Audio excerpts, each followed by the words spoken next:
SingleDad fixed the AC at night. The woman watching was the building's owner. The building was quiet at night, not eerie, but still.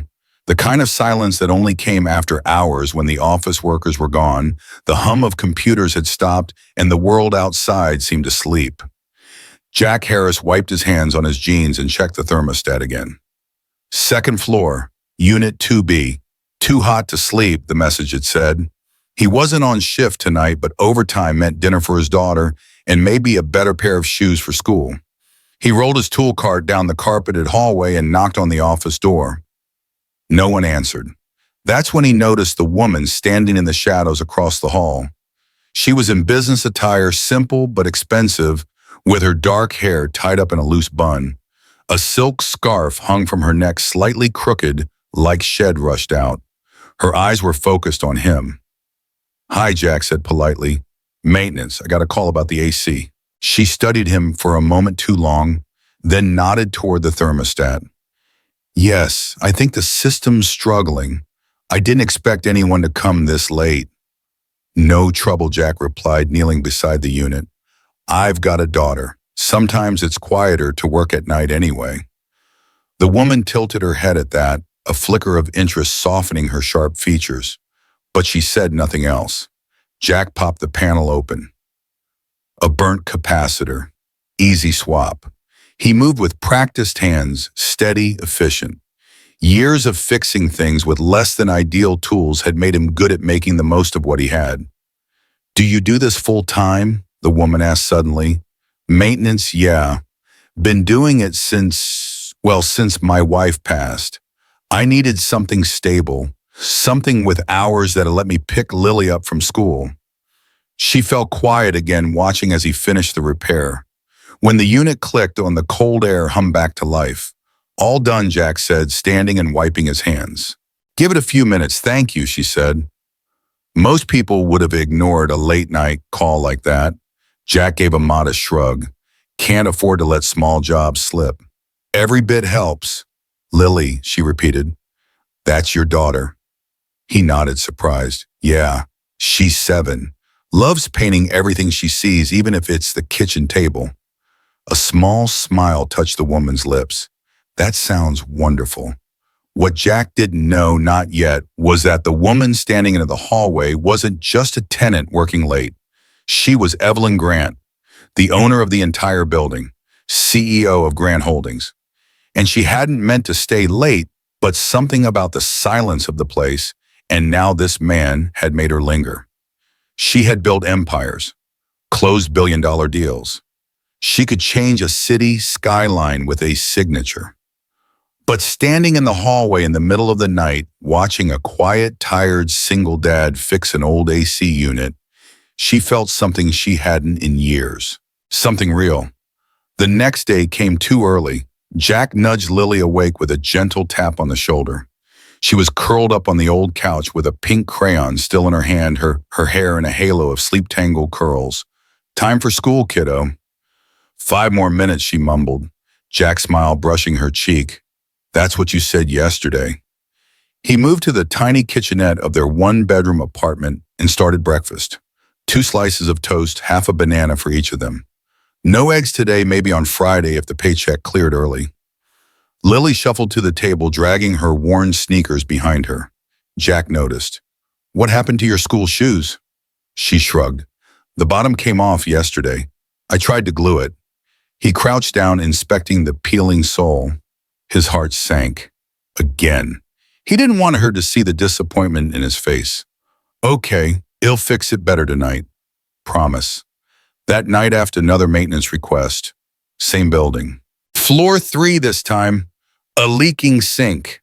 He sighed, slipped on his jacket, and packed up his tools.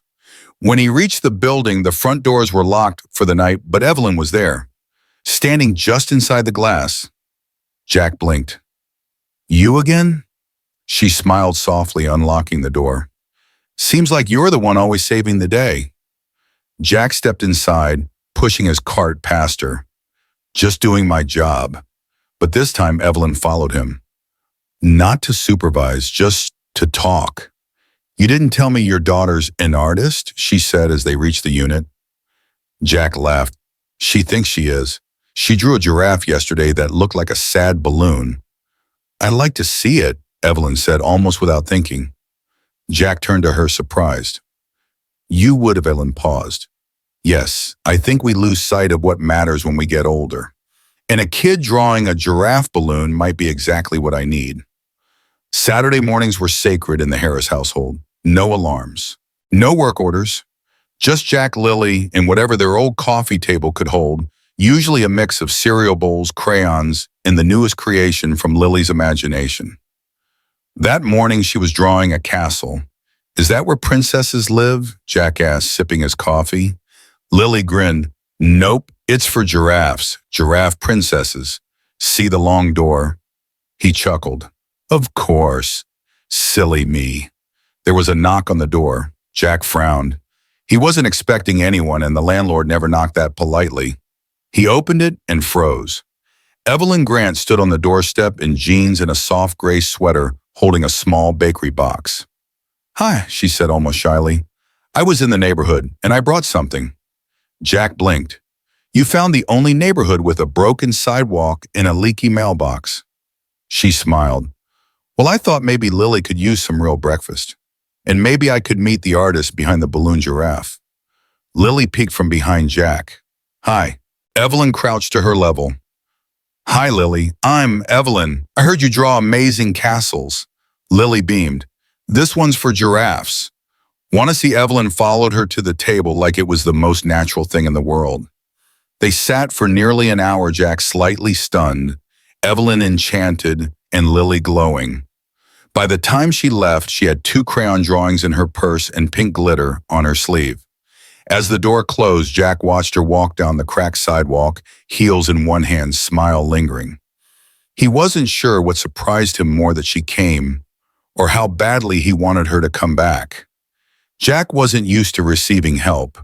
He was the one people called when something broke, when late shifts needed covering, or when someone locked their keys inside the laundry room.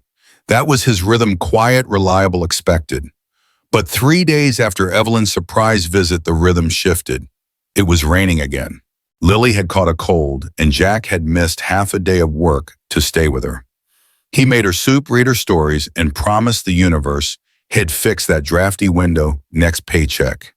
But under the weight of unpaid bills and a daughter's fever, even promises felt thin. Just after sunset, there was a knock. Jack opened the door to find a delivery man holding 2 large bags from that fancy health food place, uptown, the kind Jack would never afford on a good day. Jack Harris, the man asked. Yeah, delivery from Miss Evelyn Grant. Inside the bags were meals, homemade soup, fresh juice, warm rolls. Tucked on top was a small envelope with delicate handwriting. Lily deserves more than soup from a can. Don't worry, you've done more than enough. Let someone return the favor for once. Jack sat on the couch, the note in one hand, a bowl of real soup in the other, listening to Lily's sleepy breathing from the bedroom. He wasn't used to this, to kindness with no strings, to being seen not just as a fixer or a janitor, but as a father who was trying. That night, he whispered a quiet thank you to the empty room, and for the first time in a long while, it didn't feel like he was carrying everything alone. The rain had finally stopped. The pavement still glistened and the air was cool and damp with the smell of wet earth. Jack needed the walk. More importantly, Lily did. She clutched his hand, her pink jacket zipped up to her chin and her rain boots squeaking with each step. Her cold had faded to a sniffle and the fresh air seemed to breathe color back into her cheeks. They wandered past the local market, the closed bookshop, the bakery that still had a single lamp glowing inside. Jack pointed at the sky, showing her the moonlight spilling through the clouds. See that, he whispered. That's the kind of light people write poems about. Lily giggled. You should write one, Daddy. I'd rather just walk with you. They crossed the street and paused by the fountain near the town square. That's when Jack noticed someone else standing there facing the water, Evelyn. She turned startled at first and smiled softly. Couldn't sleep either, Jack offered a sheepish nod. Lily needed fresh air. Dr. Dad's orders. Evelyn crouched to Lily's level, still drawing giraffes. Lily nodded. They're getting longer necks. Jack and Evelyn both laughed. And then without planning or words, they walked together. Past the library, through the alley lit by string lights, and toward the playground, quiet under the night sky. They didn't talk much, just a few words here and there, about the best places for hot chocolate, about how Jack once fixed the boiler in that old building that never stayed warm, about Lily's upcoming birthday. But as they walked, something shifted again. Not grand, not loud, just closer. As if for a moment, all three of them forgot the differences between janitor and owner, between broken and whole. Just a man, a child, and a woman walking in the quiet hum of a sleeping town. The next morning, Evelyn Grant found herself unusually distracted.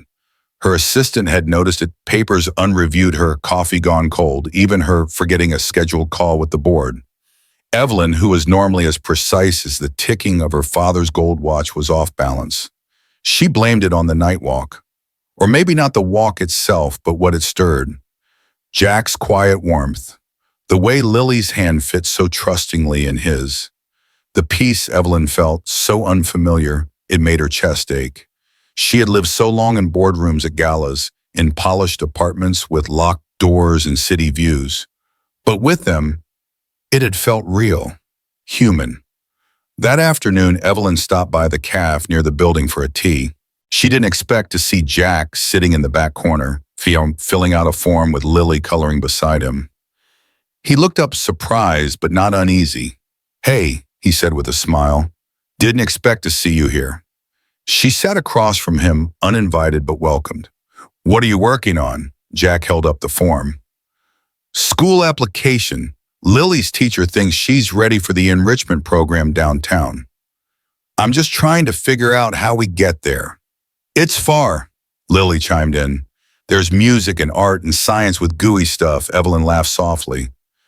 "Sounds perfect for you." Jack hesitated for a beat, then looked Evelyn in the eyes. "Can I ask you something?" She nodded. "Why did you really come down to check on the AC that night?" Evelyn blinked, caught off guard. Of all the questions she had expected about her company, her wealth, her building, that wasn't one of them. She opened her mouth, then closed it. Then quietly, "Because I was lonely. Because I forgot what people looked like when they were trying their best." Jack studied her, kind but unreadable. "And you?" she asked suddenly, turning the spotlight back. "Why did you help me carry boxes that first day, even when I never introduced myself?" Jack shrugged with a modest smile. "Because that's what you do.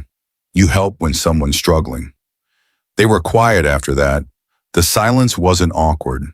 It was filled with unsaid things, with glances that held understanding, with questions she didn't expect and answers neither of them had yet found the courage to give. But one thing was certain, something had begun. It was a quiet Tuesday morning. Jack opened the door of his small apartment unit, balancing Lily's lunchbox in one hand and a rolled-up drawing of a lopsided giraffe in the other when he nearly stepped on it. A cream-colored envelope. No name on the front, no address, just clean, expensive paper folded with care and placed exactly at his doorstep. He picked it up warily. Lily peeked from behind him, still in her socks. "Is it from the Tooth Fairy?" Jack smiled faintly, but felt something shift in his chest. Not quite.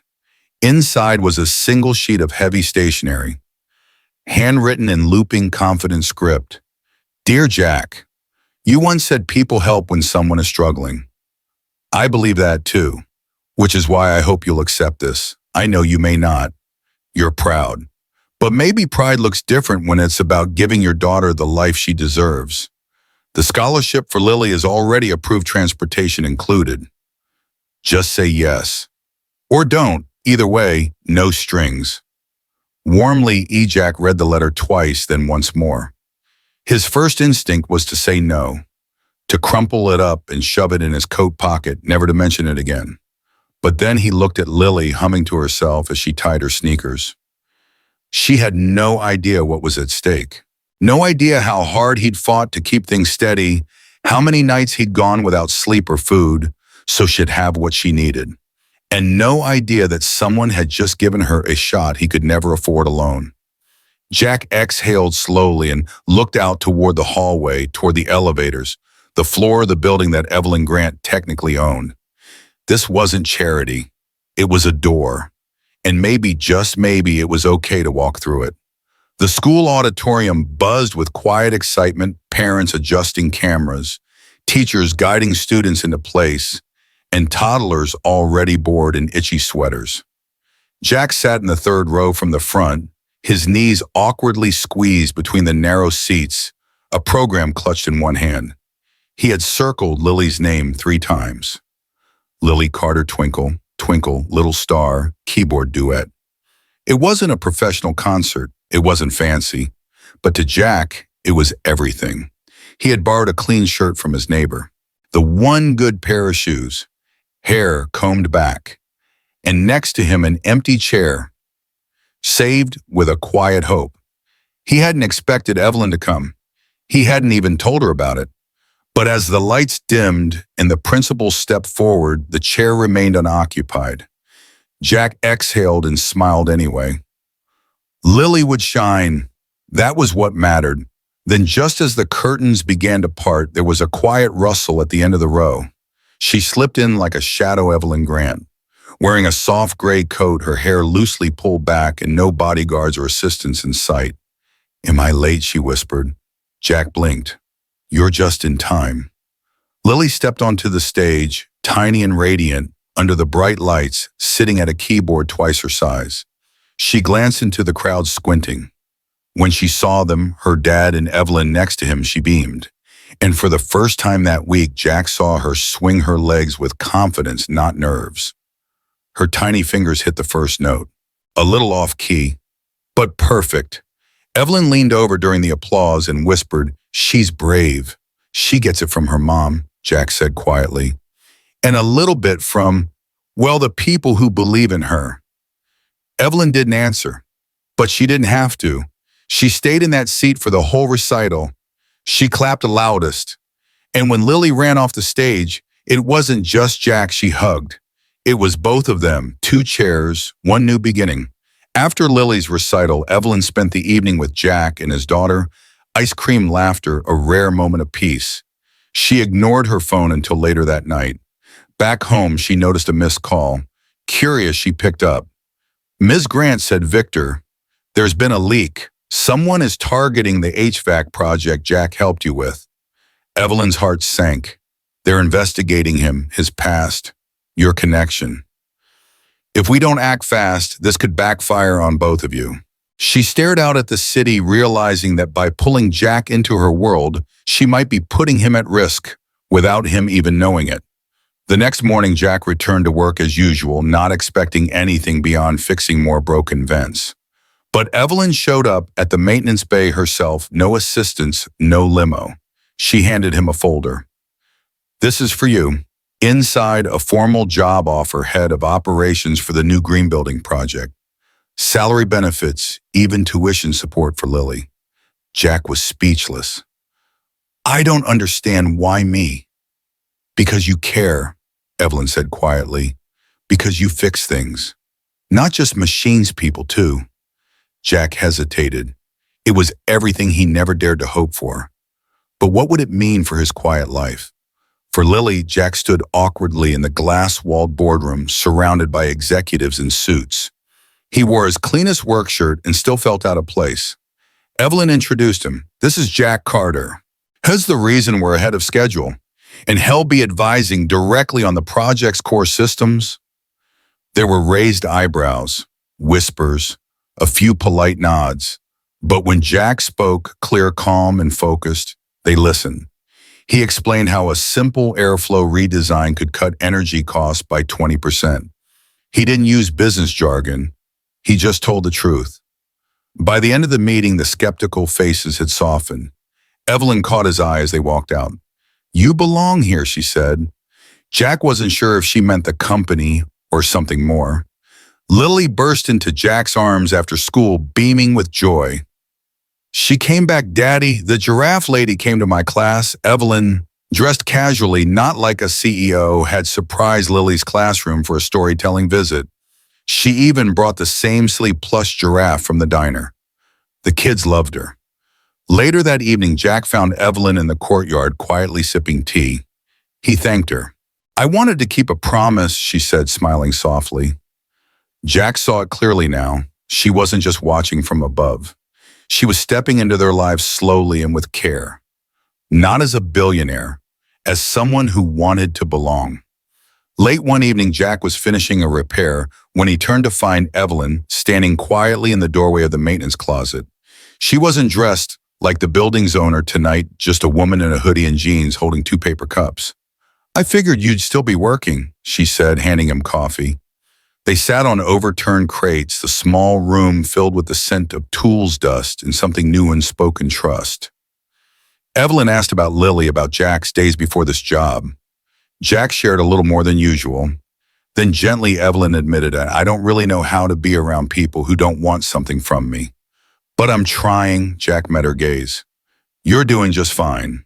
For the first time, it didn't feel like a worker and a CEO. It felt like two people who saw each other clearly. Lily was near tears when Jack picked her up. "She's gone, Daddy. I left her. My giraffe." They searched the school, the sidewalk, and even asked the diner nearby, but the stuffed giraffe, a gift from Evelyn, was nowhere. Jack tried to cheer Lily up, but her sadness ran deeper than just a missing toy. It was like she was part of our team. That evening, Jack sent a quiet message to Evelyn, unsure if it was okay. Just Lily lost something special. The next morning, Lily found a surprise at the door. A cardboard box with a note taped to it. "Giraffes know how to find their way home. E." Inside, the very same giraffe, freshly cleaned and wearing a tiny superhero cape. Jack smiled. Evelyn hadn't just found the giraffe, she understood. Jack wasn't supposed to be in the main lobby that afternoon. He was changing an air filter near the entrance when the building's senior staff walked by, flanked by a sharply dressed man and 2 women in heels, all talking numbers, deadlines, projections. Evelyn walked behind them, tablet in hand, her usual sharp expression in place. She didn't see Jack at first, but Lily did. She was waiting nearby, sketchbook in hand. Jack had picked her up from school and brought her along just for a short errand. "Daddy," she called out. Evelyn turned at the sound. Their eyes met. In that second, something shifted. Her posture softened. The people around her kept walking, but Evelyn stopped. Then without a word, she smiled, not the practiced, polite smile the building staff knew. It was quieter, personal, real. She walked over. "You two okay?" she asked, glancing down at Lily's drawing. "It's a giraffe with a cape," Lily offered. "She's a hero now." Evelyn knelt beside her, touching the edge of the page gently. "Just like her owner," she said softly. Jack watched, unsure whether to say thank you or apologize for being in the wrong place at the wrong time. But Evelyn only looked up at him and said, "You're always where you're meant to be." And then she stood and walked away, back into the world of business and closed elevator doors. But she looked back once, just for a second, and Jack knew. She saw them. Both of them. Jack checked the building, the maintenance app, like he did every evening, logging completed tasks, checking for new requests, and updating supply lists. Nothing unusual at first, until he saw it. A request. Not labeled as urgent, no room number, just light bulb flickering in the rooftop garden. Notice during sunset. Please fix. E. The rooftop garden. It wasn't on the public maintenance list. Almost no one used it except the executive team and Evelyn when she needed space to think. Jack hesitated, but he grabbed his toolkit. Upstairs, the sky was melting into orange and gold. A single bulb near the garden bench flickered gently. He fixed it quickly, efficiently. But on the bench sat a folded paper napkin, weighted down by a small stone. "Thanks for yesterday." And the giraffe. E. Jack smiled. He didn't know what this was becoming. A friendship, a strange new beginning. But he knew Evelyn was reaching out in her own quiet way, through rooftop requests and notes instead of grand gestures. And he was starting to understand her language. Jack wasn't sure what surprised him more, the fact that Evelyn showed up at the coffee stand near the service entrance again, or that she handed him a second cup without a word. Hazelnut, she said, you mentioned you liked it once. Or maybe it was your daughter. He took the cup, smiled. Me. Lily's more of a hot chocolate girl. They sat on the low stone wall behind the building, hidden from most of the world. The early morning hum of delivery trucks and city traffic framed their silence. Evelyn looked tired, not in a sleepless way, but in a soul-weary kind of way. Her pressed white shirt and polished flats couldn't hide that. Do you ever wonder how you ended up here? She asked. Jack tilted his head. Here as in this building or this life, both. He sipped his coffee. I try not to. If I look back too long, I miss what's right in front of me. She watched him studying that quiet strength she had trouble naming. I used to think I needed to build everything alone. Walls, distance, control. And now I don't know anymore. She looked at him, then really looked. At the man who fixed air conditioners at night, who raised a daughter with warmth and grace, who never once asked for anything. I saw the drawing on your fridge, she added. The giraffe. It made my whole day. Jack chuckled softly. Lily draws for people she likes. You're in rare company. That seemed to hit her deeper than expected. They didn't say much after that. But the silence was full of something unspoken. Not romance, not yet. Just two people lonely in different ways, finding a strange, fragile peace on a stone wall behind a building, and coffee that tasted warmer than usual. The folding chairs were already half full when Jack and Lily slipped into the school auditorium. Her small hand clutched his tightly, not out of fear, but excitement. This was her night, the spring recital, her first time playing the piano in front of strangers. Jack had taken a shorter shift, washed his hands 3 times to get the grime out from under his nails, and let Lily braid a tiny section of his hair for luck. He scanned the rows and found 2 empty seats in the second row, one already reserved. A white paper sign stuck to the metal backrest read in careful handwriting, Reserved Ms. Evelyn. Jack blinked.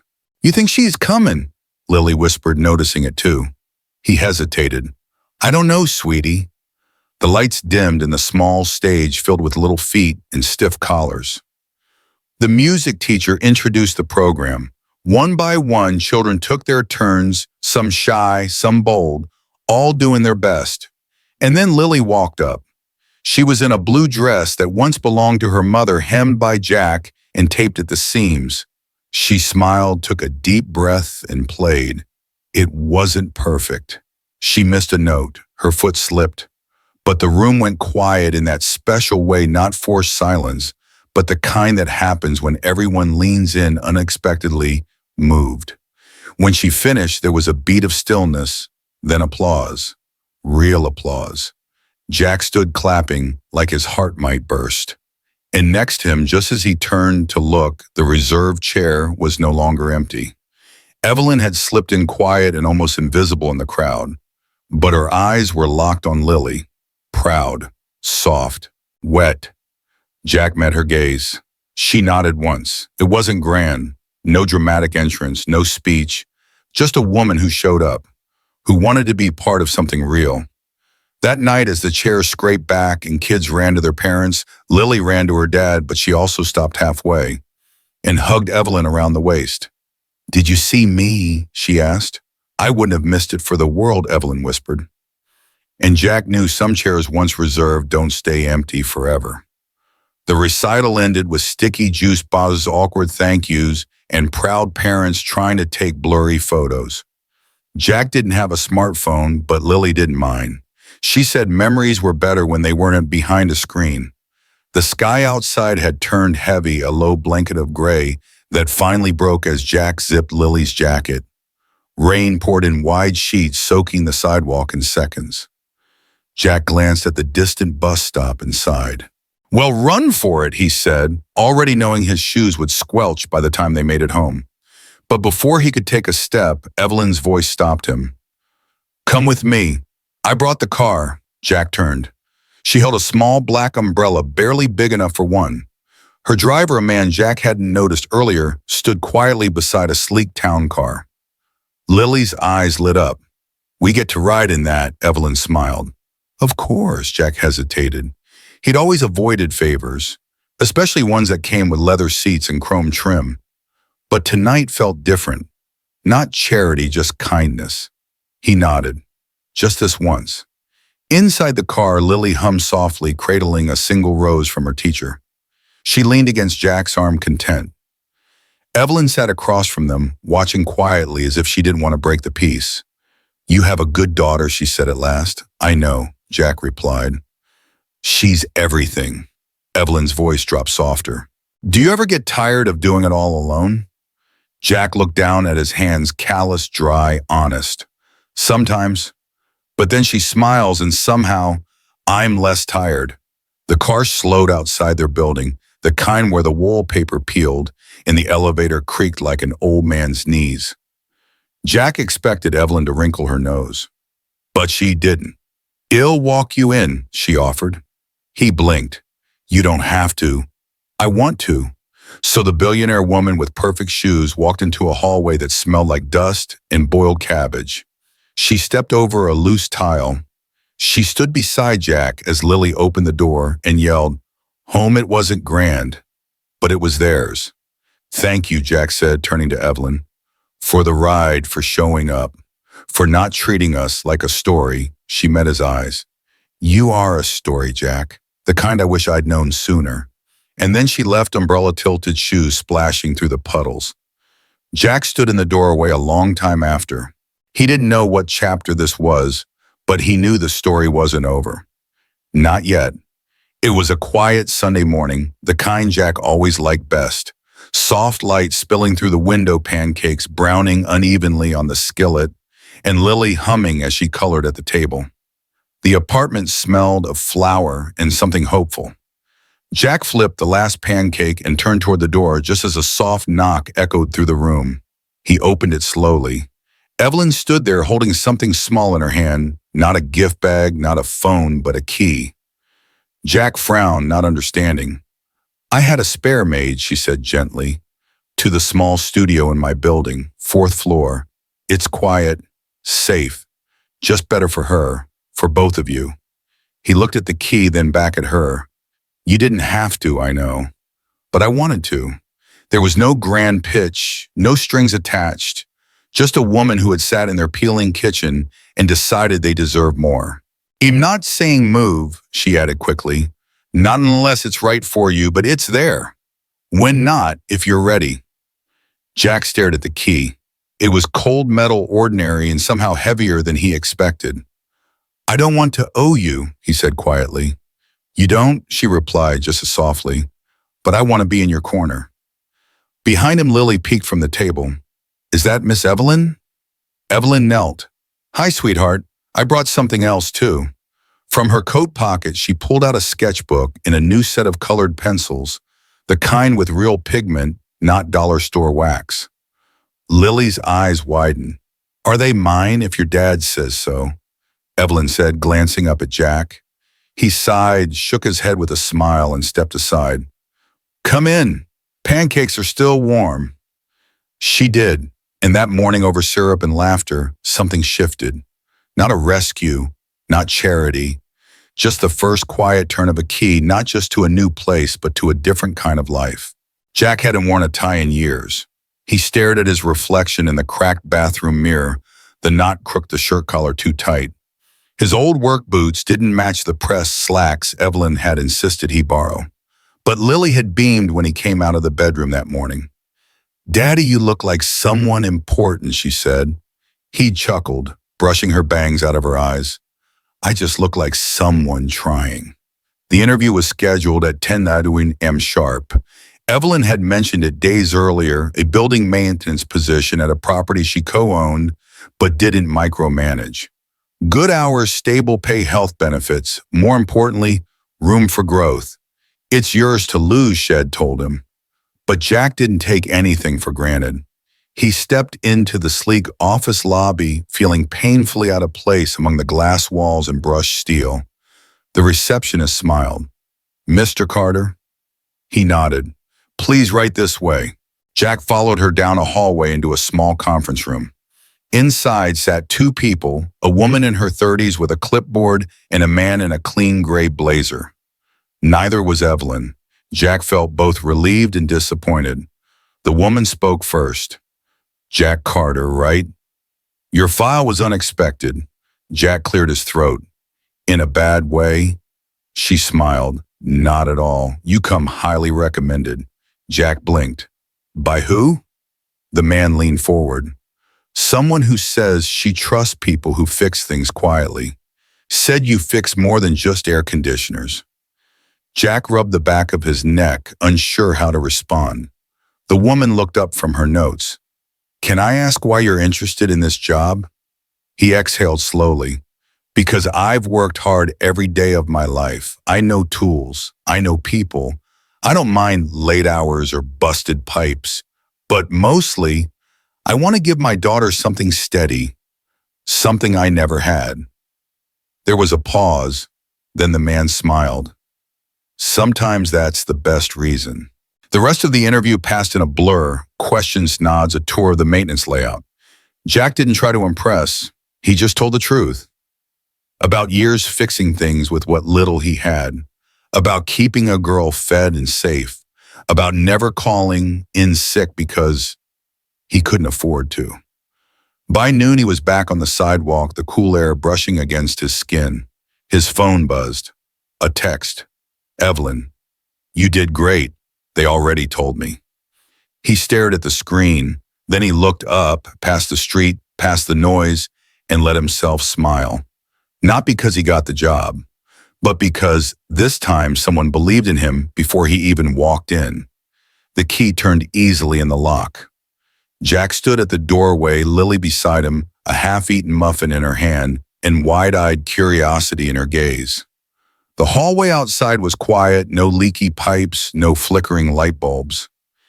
Inside the apartment was small but clean. Pale hardwood floors, white walls that hadn't yellowed with age, a window seat that actually got sunlight. Lily stepped in first. Her sneakers made soft padding sounds as she explored the studio, one open space, a compact kitchen, tucked in the corner, fresh-smelling bathroom, and that window that let in the morning sun like it had been waiting for her. "Daddy?" she gasped. "It has a real closet," Jack chuckled softly. He hadn't seen her this excited since her birthday. He walked in more slowly, taking it all in. It wasn't luxurious, but it wasn't falling apart either. The heater worked, the faucets didn't leak, and for the first time in a long time, there was no mold crawling in the corners. Most importantly, it was safe. He crouched down beside Lily, who had already set her muffin on the window ledge and was pretending to fly a stuffed giraffe through the sunbeams. "Do you like it?" he asked.